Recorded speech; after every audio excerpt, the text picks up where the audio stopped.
All right, this is Roger with Tainted Reality, and we are dude, you are a hard guy to track down, man. I've been booked for like 6 panels this convention. Jesus Christ, you got to be the hardest working guy here. It has been crazy, especially since they booked like 4 of my panels at 1 a.m. Anyway, sorry. Noah Antweiler, the Spoony One from the SpoonyExperiment.com. So let's get down to brass taxes. What is a Spoony Experiment? Spoony Experiment is really just me talking about whatever the hell I want. Mainly what I do is I talk about all the horrible games and movies that I grew up watching. You know, stuff as good from like RoboCop and Big Trouble in Little China, stuff like Highlander, and how it's evolved over the years. And so it's really not localized to anything in particular, but anything that just kind of made me mad, and anything that nerds are interested in and geeks like to talk about. Speaking of Highlander, we got to come back to that later in the interview. Your name, Spoony One. What's the origins? Okay, there's a Final Fantasy game that you may remember. It was Final Fantasy II in the States, where there's a really strangely translated line where there's a bard walks in and he's going to marry this girl, and the girl's dead, and her father walks in, and he's really mad, and he starts beating him with a stick, and he yells, "You Spoony bard!" And I never knew what Spoony meant. I know what it means now. It means like easily falls in love easily, you know, like I didn't even know that. Very fickle emotions and stuff like that. I thought that was just a translation error. And I just thought it was a funny word. So because I was like, "Who are you?" "I'm Spoony." And then, what does that mean? I don't know. In recent years, you know, you've kind of exploded in fame. Yeah, I mean, like, dude, you can make a living off of doing these videos now. That's amazing, isn't it? Yeah. The fact that I can just I get paid to, no, I don't want to get paid, but I get like ad revenue, and I get to talk about games, and I get to play video games, and that's work. Yeah, and I wish we could do that. Explain your rise of fame. Like, what has it been for you, like a personal trip? Really, over the last 3 years, I went from a guy who was shouting into a webcam to a guy who really has a much more professional video hookup, and you know, just people want to come here to see me. I have panels, and they're lined up around the hotel, and it's really amazing and really humbling to see all these people who really want to see what I do and really care what I think. So it really is humbling to know that, you know, what I have to say matters now, and I really try not to let anybody down now, and that's a big responsibility. And so that's where it really has become work, is trying to meet expectations. Now, what was it like hooking up with Channel Awesome? Channel Awesome was kind of it's nowhere near an epic a story as you might think. I think they were really just looking for new talent to help kind of bolster their site and really bring the funny and really bring entertainment to them. So I think what they did was they just went to YouTube and they looked for the biggest guys, the biggest critics for everything from movies to comics to music, and they asked them all, like, "Hey, would you like to be partners and share links and, you know, be on our front page? We'd feature you." And, you know, back at that time, nobody had heard of me, and so it was really cool to see these guys who really wanted to bring me to a wider audience. And that's how. Now, You've had a series of health problems recently. How you doing? I'm good, thank you so much. It's kind of hard to explain. It's really just some kind of underlying. It's really a nerve condition. I call it a heart condition because it has to do with my heart rate, but it's a nerve condition. And I really struggled with it for a while. We've been trying to find some medication to really get the thing under control, and we're getting there. It's not 100% there, but I feel so much better now than I did last year. That sounds a little dangerous. So you're experimenting with medication? No, it's not really like, see what this does, you know. No, they really know. It's really just finding how much of it to take. So they don't want to go too much, so we start low and we kind of ramp up. So that's what we're really doing. Is we're probably going to up it a little bit, but it's really. I was at a 2 before, and now I'm like at a 9. Oh, so there you go. I'm basically 100% now. I was about to say, yeah, has it affected your panels? You know, 1 a.m. panels? Panels? No, not so much, because I take a nap before every panel, but. It really affected last year when I was really low energy, and I couldn't. I got about half as many videos as I wanted to get released last year. That's rough, but you know your health is improving, and you know everybody's cheering you on, man. Oh, thanks so again, thanks. Man. So, of course, one of the big things that you're most well known for is Final Fantasy bashing, and I'm kind of with you on that. Because, oh really? I thought you were gonna hit me. No. A lot of my fan base will, but I've actually kind of come under a lot of guff from them because I am a very loud critic of the recent games. So you started Final Fantasy VIII. What made you want to make that series of videos? Really, it was one of those sacred cows where it was just a game that really pissed me off. And as soon as I said anything bad about it on forums, I got shouted down. Yeah, I know. Like, this is a this is a masterpiece. What are you talking about? It's such an endearing love story. Yeah, it's touching. It speaks to me. The romance is so sweet. Blah blah blah blah blah blah. And so, like, I tore this apart. And really, the first time I did a video, it was really not even planned. I just started bitching about it. And I got such hatred and such bad email. I seriously got like 100 emails on my Nobody Heard Me YouTube page. And they emailed me just infuriated. And I was like, I got to keep doing this. I'm pissing people off. It started off as me trolling the world. So that's how it started. And with the Final Fantasy series in general, I'll keep it very short. They have so many chances to kind of reclaim the heights they did with the NES and the SNES games, and especially Final Fantasy 13, which was their big chance to win everyone back. Because 10-2 really turned people off. Even fans at 12. I even liked 12, but nobody else liked 12. I thought 12 was okay. It's just, I didn't think it was as mystifying as like 6 and 7. Yeah, but 13. I'm sorry. Yeah, I'm kind of with you on that. Like we wound up doing a big thing about how much 13 is such a failure. Yeah, it really could have done something special, but instead you just have like the game plays itself for you. Yeah, you have to do homework to understand the story. Yeah, all I did was just push the auto battle button. It was like 8 hours of that, and then I just gave up. Now, do you think are you going to do a video series for 13, or are you going to be like, everybody knows by now? More than likely, yeah. Really, the work never ends, because as soon as I finish 10, you've got 13. You've got 14. Yeah, that was going to be the other thing. Back at E3, you released a video where you showed like the intro video to 14, and then you just stopped as like, this thing is such a pretentious piece of shit. And that's, what's funny is even the critics who post really negative reviews, they go, the best part of this is the FMV, and I'm like, oh, that's saying something. I remember you fell under a bit of guff, though, because it was before the game even came out, and people were like, how dare you, Final Fantasy 14, it's not even finished yet. Yeah, and I really hate to say I told you guys so, yeah. But it was at a convention. Everyone there was pretty much already in the pocket of everyone, so everyone there was really impressed, and I was playing the demo, and people really want to tell themselves they like these games, and I think even after the first month, the honeymoon really wore off. The blues really set in. Yeah, it was like, how does it feel? That far in advance, calling that this game is going to be a disaster, and seeing how negative of an impact it has on Square right now. Now, here's the thing. Somebody at one of my panels asked me, and this was a really good question: would you ever consider going back like a year after and seeing how the game has changed? Because so many MMOs changed so radically over the course of a year, especially this one, because they're basically tearing the whole thing down and rebuilding it because it's so bad, and they want to rebuild it for the PS3 launch. So I would definitely check it out after a year, because maybe they'd save it. What makes me so mad about that one, though, if I may go on a tangent here, go for it, is to save it, Square has basically strip mined all of their other development studios, like for management and coders and stuff like that, which means that Deus Ex Human Revolution is delayed. That's the meaning of the delay? That is, yeah. Oh, wow.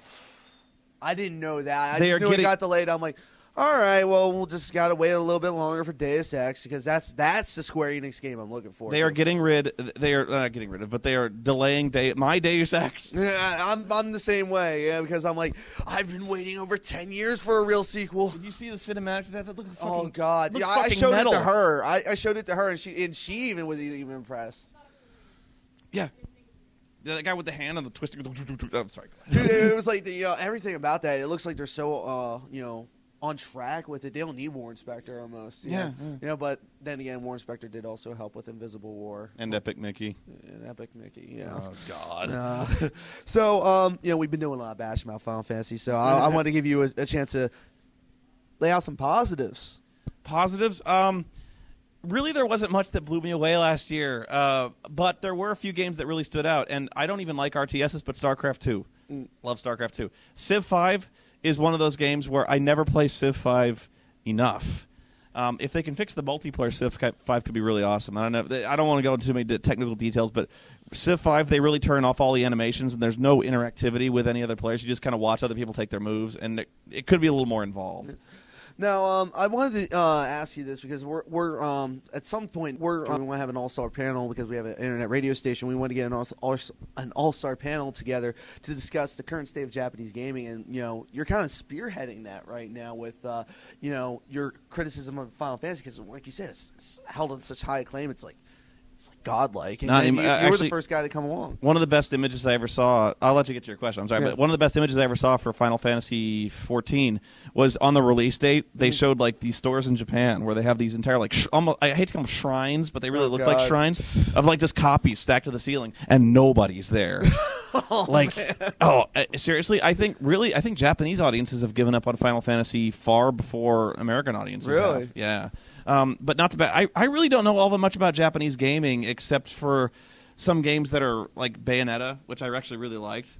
Actually, Wario knows way more about Japanese import games, but if you gave me examples, I would know. Well, like for example, back in the 90s, almost every single game you played, Castlevania, Sonic, Mario, right. all that stuff was you barely ever played an American-made game unless it was put out by Electronic Arts, which were more of an indie kind of developer back then. But nowadays, the bulk of the industry is American gaming. So, do you feel that there's a reason for that? Do you think that there's a big cultural divide, or do you think that I understand you. I don't think there's so much a cultural divide as there is an inherent cowardice in the software industry not to try new things. And what's telling is it's really sequelitis. Like every new game that you're excited for, even the ones I'm excited for, are sequels because they don't want to try anything new. And it's really funny because all the times they try something new, it's always awesome. Or not always, but it's almost always awesome. Like Mass Effect. When Mass Effect came out, nobody had seen anything like Mass Effect before. When Dragon Age came out, that was something new, and that was like really that's another BioWare game. But it's another one like Bayonetta. You say what you want about the story being juvenile and ridiculous. That was something new. You've never seen something like that before. And so it really is with so many games coming out so quickly and with gamers really struggling to find out what they want to buy. That's where critics are more important than ever. And it's really where every game needs to find an identity to find. And so it doesn't. I don't think really matters. I don't think it's Japanese or American. It's finding companies that are willing to make that challenge, make that leap, and potentially fail, but do something really spectacular. So are you of the opinion that Xbox Live is probably the best place to find true imagination? Yeah. And well, it's where you find games like Xbox Live and Steam, where indie developers can put out these. They can really catch lightning in a bottle with some of these, like Super Meat Boy, or what were you saying before? Like all these indie arcade games that you can do, like Braid, stuff like that. Limbo, yeah. So stuff like that where you can really find out. It's kind of a mad science lab where people can really experiment and bring something new, and that's what really draws people attention. Yeah. Now, one thing I have to thank you for is you did a video for Privateer. And Privateer was one of my favorite games ever, and I don't know anybody that ever played it. I thought it was almost forgotten. Yeah. And then you did the video for Privateer, and I never played Privateer 2. Yeah. And from what you made it sound like I did myself a favor, but what made you want to do the Privateer video? It was because, again, this goes back to the whole thesis of the site where I talk about the stuff I played when I was a kid, and so Privateer is really my favorite game of all time. Can I give you a high five? Thank you. It was really one of the best space sims. The Wing Commander series is one of the most enduring space, especially and they're all good in their own different ways. It's one of the only good examples of full motion video games ever because they produced it like a fucking movie. It had Mark Hamill in it. It had Tom Wilson, Biff from Back to the Future. Really an all-star cast. And so, but Privateer it didn't have that. It didn't have Mark Hamill or something like that. But it really was one of the first sandbox economic games where you had ultimate freedom to go anywhere you want and do anything. And you could sell drugs, you could sell human slaves. It really was one of the first, it didn't really have a moral system, but it had an alliance system. Yeah, you had an alliance system which was really, you never saw anything like that before where your alignments with different factions changed. Now that's all the time.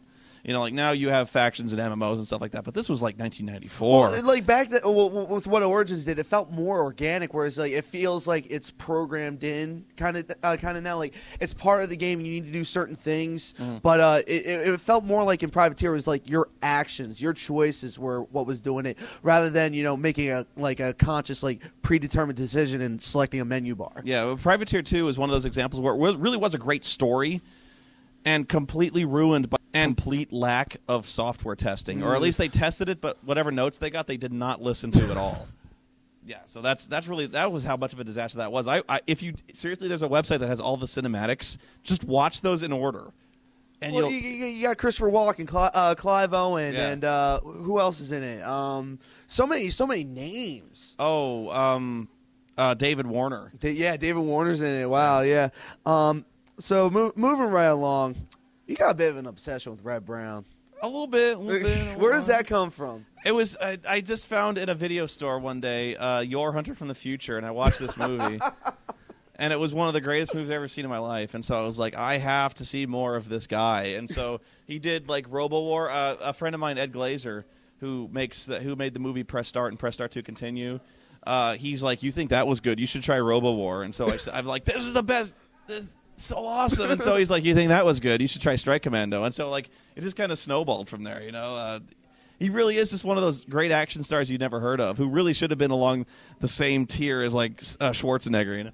Is he actually doing any work nowadays, or is he retired? He does, and it's not like starring roles. But I remember seeing on IMDb he actually has a role in the new Alice in Wonderland. What? He's like some kind of he's like a spear carrier in Alice in Wonderland. So he's a back stock character. Yeah, he's like background. I don't even think his character has a name. But he's been in stuff. Yeah, not much, but if you could ever get him for a video. I tried. You tried? I tried. I contacted him. It was really hard to find. He actually works on some kind of like some other corporation now.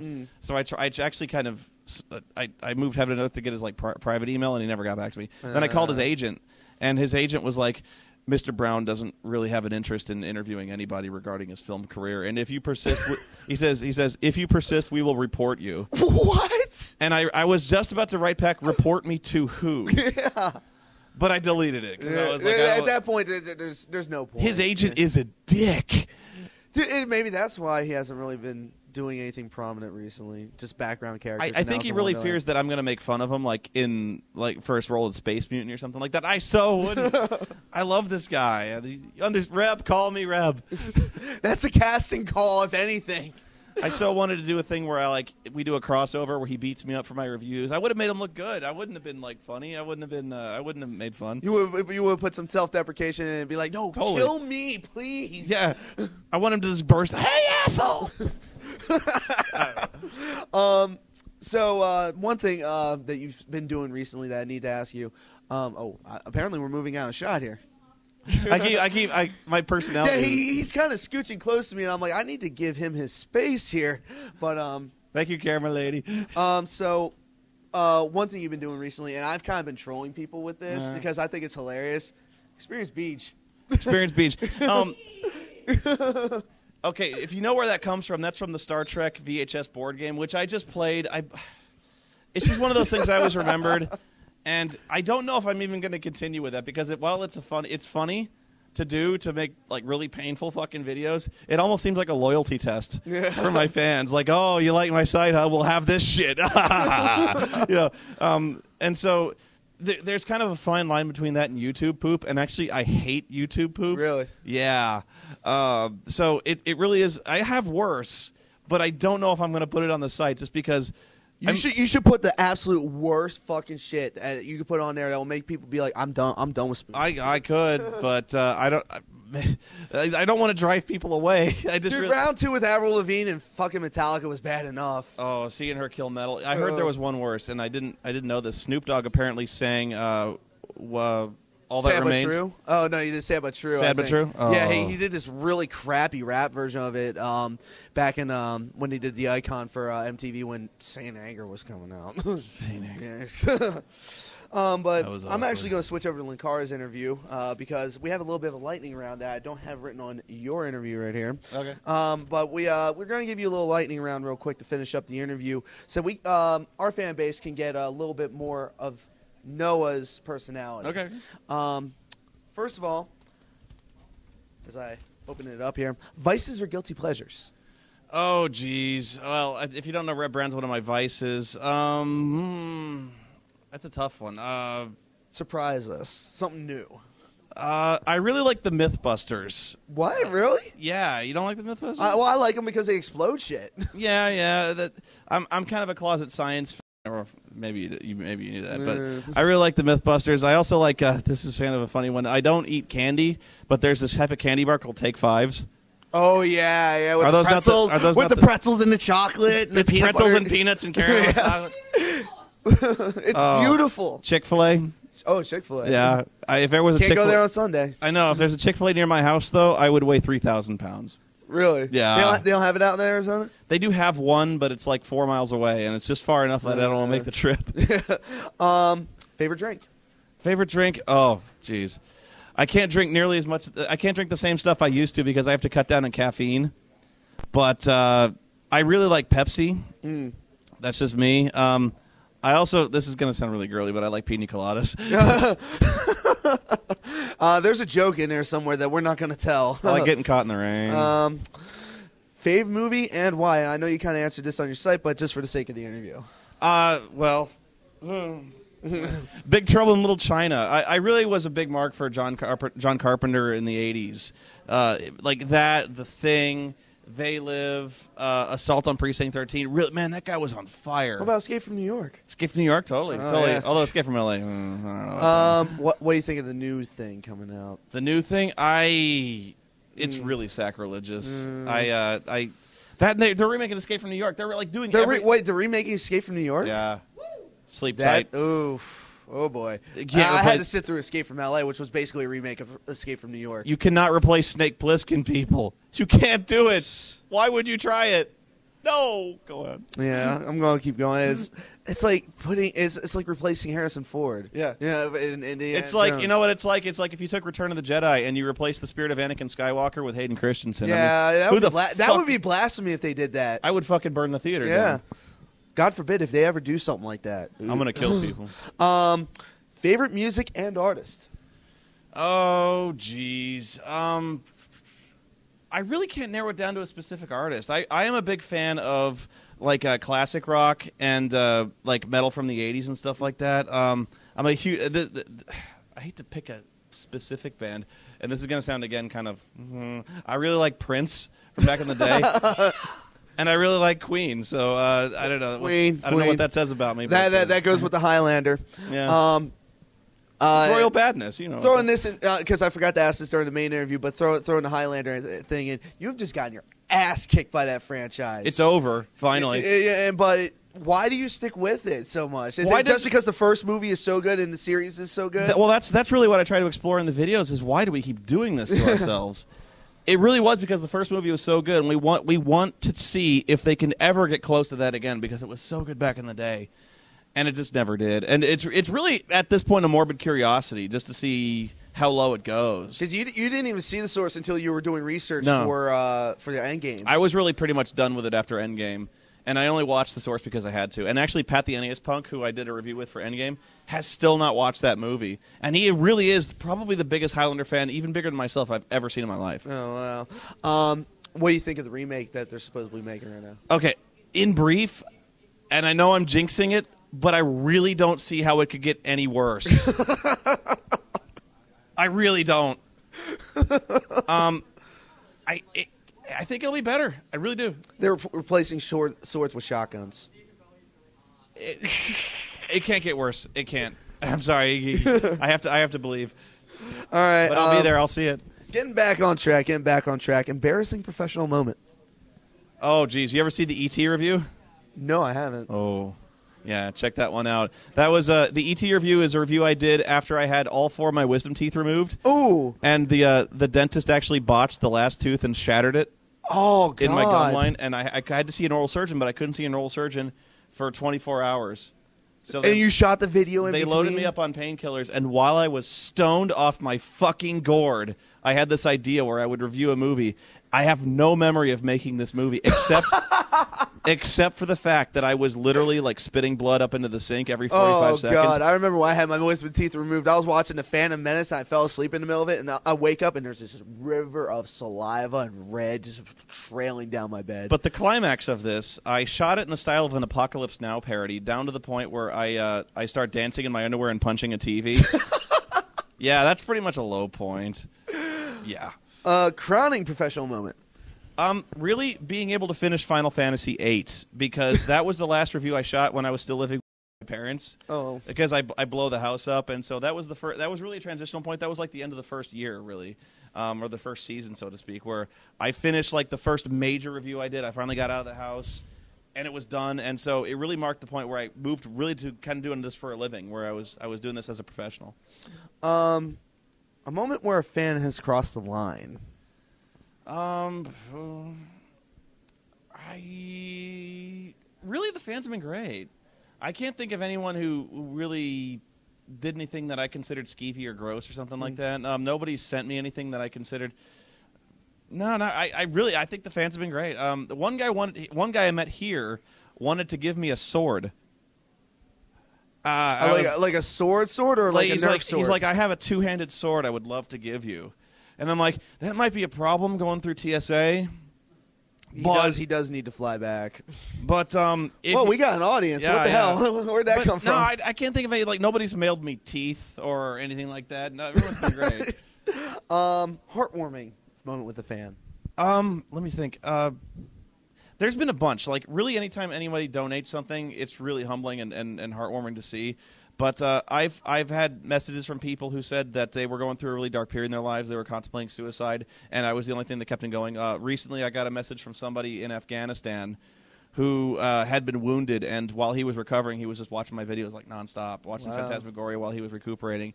And it was, one of those only things that kept him going. And so he was really grateful, and he wanted to thank me. And so apparently it really is good to see that I can cheer people up. And really, if it's worth it, I mean, it's worth it just to see if I can improve somebody's day even slightly. So it really is great. And getting down to the end here, professional goals. Professional goal. I would love to one day actually write and make a feature-length motion picture. With Reb Brown. With Reb Brown, if possible.